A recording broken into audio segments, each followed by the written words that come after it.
नमस्कार, मैं आशीष गुप्ता, आपका स्वागत है शिक्षा क्रांति मंच पर। मेरे साथ हैं सत्यन सर, जो कि एक इनर हेल्थ केयर प्रोफेशनल और डॉक्टर ऑफ सोल के नाम से भी जाने जाते हैं।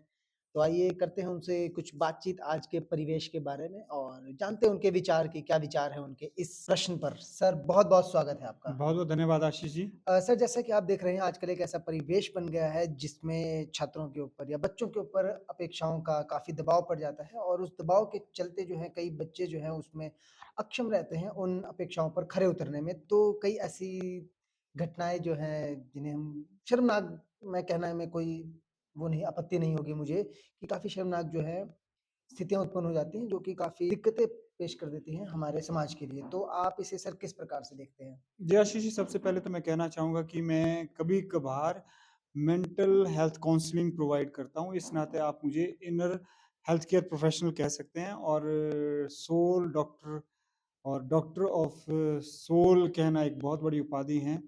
ना जाने मैं इस उपाधि के लायक हूँ कि नहीं हूँ। बहुत-बहुत धन्यवाद आपने डॉक्टर ऑफ सर सोल ये तो कहा। आपका बड़प्पन है लेकिन थैंक यू वेरी जी, मच। जैसा आपने कहा कि हमारा समाज जो है इस समय अनेक प्रकार की बुराइयों से जी बिल्कुल। ग्रसित है और सुसाइडल डेथ्स का बढ़ना, युवाओं का मानसिक बीमारियों की चपेट में आना भी उनमें से एक है।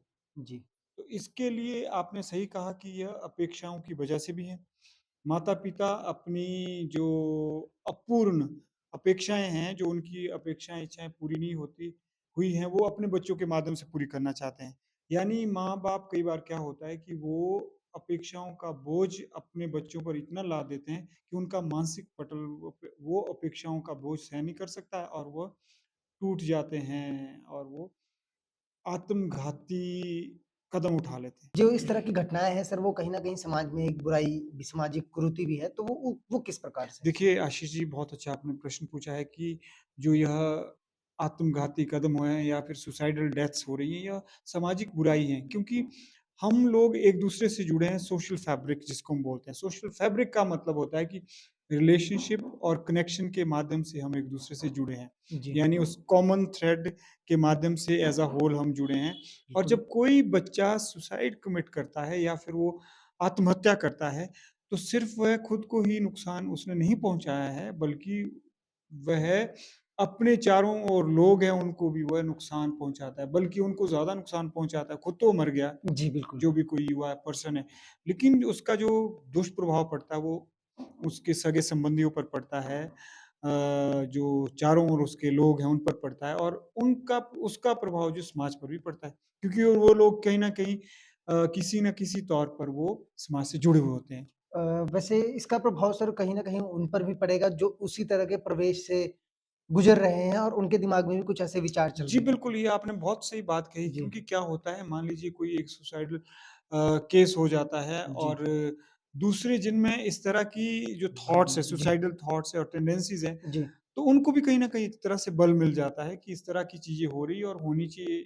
वो अपने आप को मॉरली करेक्ट समझते हैं ऐसा कुछ करने में। हाँ, कि ताकि वो अपनी मुश्किलों जी, से अपना बिल्कुल, इसका भी हो सकें। सकता है, क्योंकि अब लोकल क्या, या तो ग्लोबल समस्या है और लोकल तो आजकल देखने को मिल ही रही है। जी, वो डब्ल्यूएचओ की रिपोर्ट कहती है कि हर साल 7 से 8 लाख लोग जो हैं सुसाइडल डेथ कमिट करते हैं। इसीलिए this suicidal death is a matter of great public health concern. इस संदर्भ में आपने ठीक कहा कि हमें ज़्यादा से ज़्यादा बच्चों को इनर हेल्थ केयर प्रोफेशनल बनाना पड़ेगा, ताकि वो कभी भी इन बीमारियों के या फिर सुसाइडल टेंडेंसीज़ के शिकार ना हो। सो जैसा कि आपने कहा कि आप एक मानसिक तौर पर जो है काउंसलिंग भी करते हैं, तो संस्था के द्वारा जो है या आपके द्वारा जो किस प्रकार की गतिविधियाँ इसमें जो है की जाती हैं? देखिए आशीष जी, इसके लिए हम बड़ा एक्शन प्लान तैयार करते हैं, लेकिन जी, उससे पहले हम जो स्वयं को या जो भी कोई काउंसलिंग करते हैं, 2 चीज़ें बड़ी निर्धारित करते हुए, कम्युनिकेटर, हम अच्छी कम्युनिकेशन होनी चाहिए हमारी, हमारी जब क्रिएटिव कम्युनिकेशन होनी चाहिए और हम अच्छे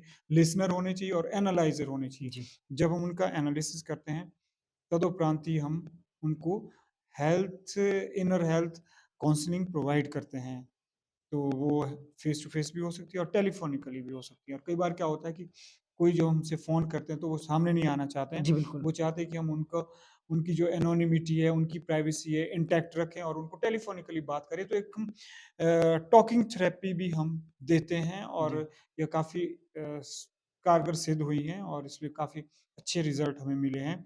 संस्थागत हमने यह कार्य समाज सेवा का कार्य किया है। लेकिन सर जैसा आपने कहा कि टॉकिंग थेरेपी तो इसमें कहीं न कहीं एक स्पीच थेरेपी जैसे आपने कहा कि कहीं न कहीं संवाद का बहुत ही बड़ा रोल होता होता है हमारी इस तरह की परिस्थितियों में। तो कुछ लोग ऐसे भी हैं जो कि बोलने में अक्षम हैं। सही रूप से जो है अपनी बात नहीं रख पाते हैं, कहीं न कहीं उनमें जो है वाक क्षमता की कमी है। तो आप इसमें भी किसी तरह की मदद करते हैं?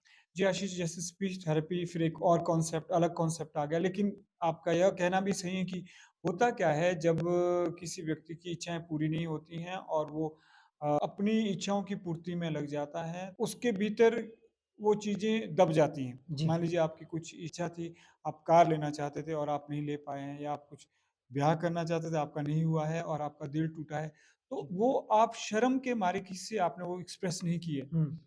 तो वो आपके पेंट अप इमोशंस हो गए। वही इमोशंस जो है एक मानसिक बीमारी का रूप धारण कर लेते हैं। क्योंकि थॉट्स और इमोशंस हमारे कैसे होते हैं, उसका सीधा-सीधा प्रभाव हमारी मेंटल हेल्थ पर पड़ता है कि हमारा स्वास्थ्य, मानसिक स्वास्थ्य कैसा होगा। हमारे थॉट्स और इमोशन सही है, हमारा मानसिक स्वास्थ्य भी सही होगा। लेकिन आज के समय में थॉट्स और इमोशन सही नहीं है, क्योंकि जो एक बच्चा परिवेश में बड़ा बनता है, वो चीज़ों को देख देख कर ही बड़ा बनता है और वो अनेक प्रकार की इच्छाओं को संजो कर सँभाल लेता है और वो इच्छाएँ पूरी नहीं होती। जी सर, बहुत-बहुत धन्यवाद सर आपका हमारे साथ बात करने के लिए और मेरा अपने व्यूअर्स से यही आग्रह रहेगा कि वो भी अभी अपने विचारों पर ध्यान रखें और कभी इनके मन में ऐसी कोई स्थिति उत्पन्न हो या उनके ऐसा कोई विचार आए तो उसमें जो संयम से कार्य करें, कुछ भी ऐसा कदम ना उठाएँ जिससे कि समाज को या उनके परिवार को कुछ ऐसे दुष्परिणाम भोगने पड़े और यदि आप इस तरह की किसी मानसिक स्थिति से गुज़र रहे हैं, तो हमारी संस्था द्वारा जो है मानसिक काउंसलिंग भी की कराई जाती है, जिसमें कि आप मेंटल हमसे health mental counselling. Health counselling कराई जाती है, जिसमें आप हमसे संपर्क कर सकते हैं। हमारा मोबाइल नंबर मैं आपके साथ शेयर करना चाहूँगा जो कि है 9817061520 98 170 61 520 और आप कमेंट सेक्शन में भी अपने सुझाव हमें दे सकते हैं या अपने बारे में अपने जो विचार हैं वो साझा कर सकते हैं। मिलते हैं आपसे अगले सत्र में एक नए प्रश्न, नई पहचान, नए संस्थान, नए स्थान पर। तब तक के लिए जय हिंद, जय भारत, जय विश्व।